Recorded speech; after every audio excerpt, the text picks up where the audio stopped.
कहानी का नाम है मिकुला हलवाहा। एक दिन सुबह सुबह का समय था और सूरज खूब चमक रहा था जब गुर्चेवेच और ओरेखोवेच नामक सौदागरों के शहरों से कर और खिराज वसूल करने के लिए वोल्गा अपने घर से निकला। उसके सिपाही अपने बढ़िया कत्थई घोड़ों पर सवार उसके साथ चले जा रहे थे। चलते चलते वे खुले और चौड़े मैदान में पहुंचे और वहां उन्होंने एक हलवाहे को काम करते हुए सुना। वे सुन सकते थे कि वो हल चलाने के साथ साथ सीटी भी बजाता जा रहा है।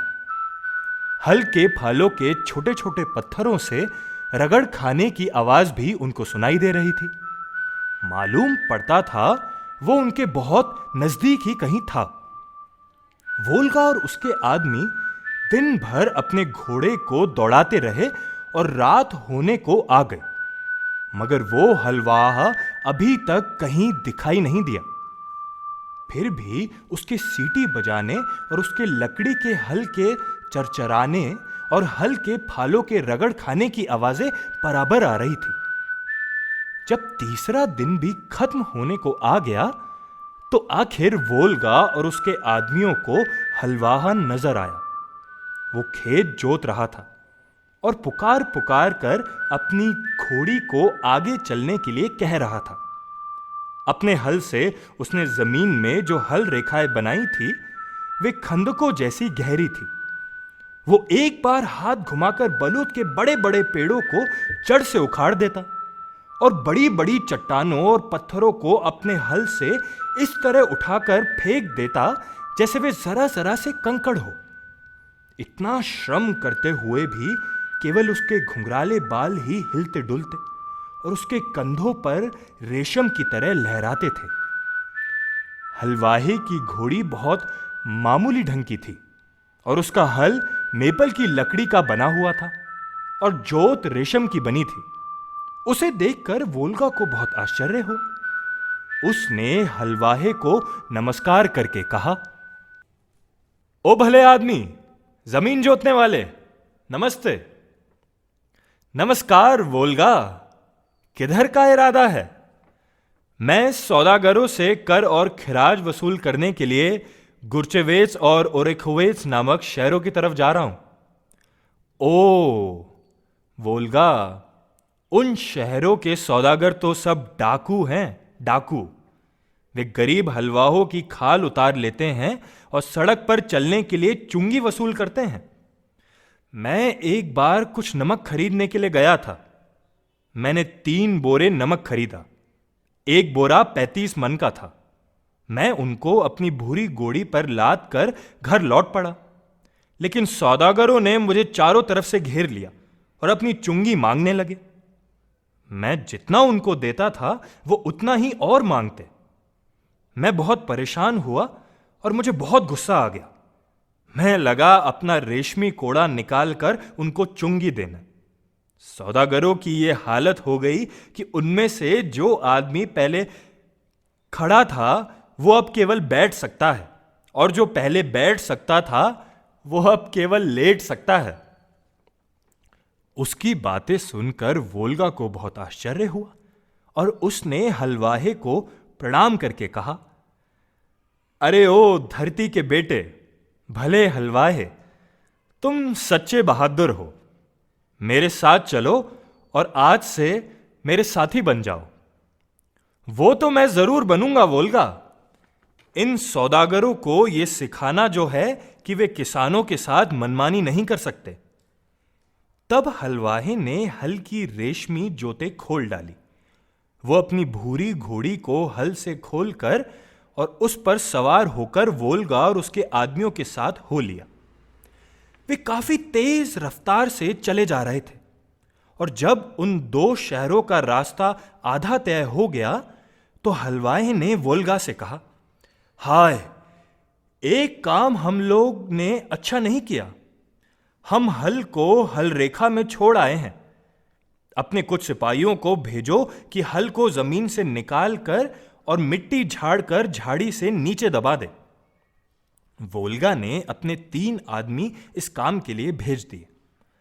उन लोगों ने हल को इधर मोड़ा, उधर घुमाया और बहुत जोर लगाया, मगर वे उसे जमीन से न उठा सके।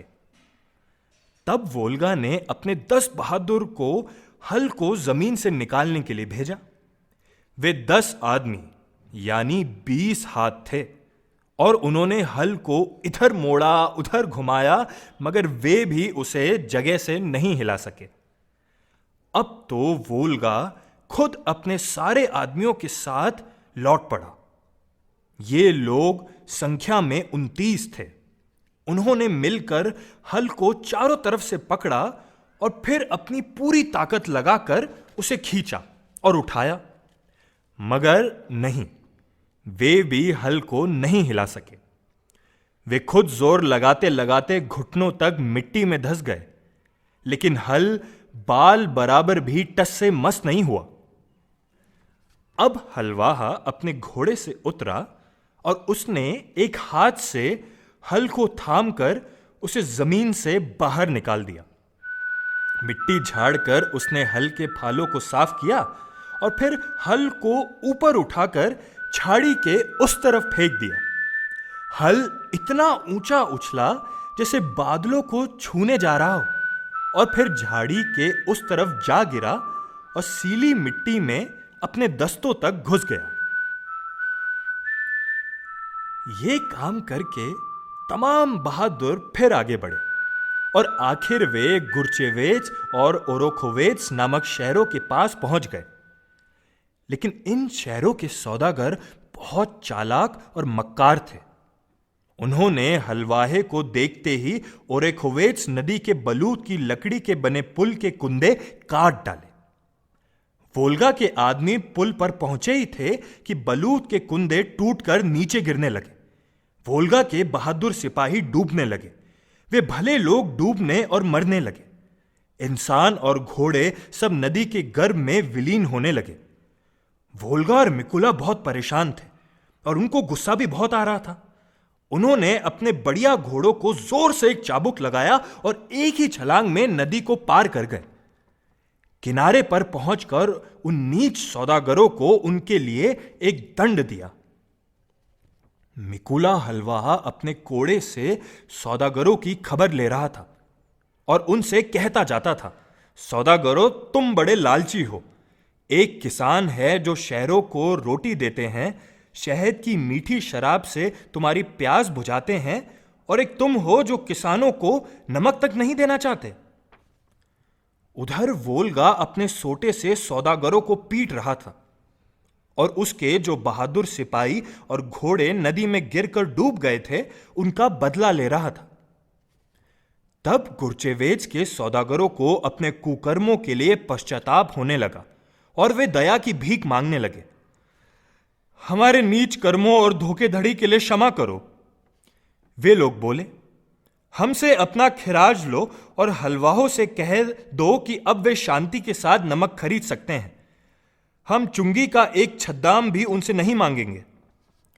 तब वोल्गा ने 12 साल का खिराज वसूल किया और दोनों बहादुर घर लौट पड़े। वोल्गा ने हलवाहे से कहा, ओ रूसी बहादुर, अब तो मुझे बताओ कि तुम्हारा और तुम्हारे बाप का क्या नाम है, ताकि मुझे मालूम हो कि मैं तुम्हें किस नाम से पुकारूं। मेरे साथ मेरे घर चलो, वोल्गा, हलवाहे ने जवाब दिया। तब तुम्हें पता चलेगा कि लोगों ने मुझे क्या नाम दे रखा है। दोनों बहादुर उस खेत में जा पहुंचे। वहां हलवाहे ने अपना हल फिर जमीन से निकालकर उस पूरे खेत को जोता और जोत कर उसमें सुनहरा अनाज बो दिया। उधर डूबते सूरज की किरणें आसमान में चमक रही थी। इधर हलवाहे के खेत में अनाज की बालें सरसराने लगी थी। उधर अंधेरी रात फिर आई। इधर हलवाहे ने फसल काट कर रख दी। सुबह को उसने कूटा पीटा, दोपहर को फटका और खाने के समय तक पीस कर आटा तैयार कर लिया और उसे गूंद भी दिया। शाम के वक्त उसने भले लोगों को गाढ़े पसीने की कमाई की दावत पर बुलाया। लोगों ने समोसे खाए, घर पर तैयार की हुई शराब पी और सब ने हलवाई की खूब तारीफ की। भले लोगों ने कहा, हम तुम्हें बहुत बहुत धन्यवाद देते हैं, ओ मिकुला हलवाहे। ये थी कहानी मिकुला हलवाहा, और इस कहानी को आवाज दी है अनुरंजन ने। शुक्रिया।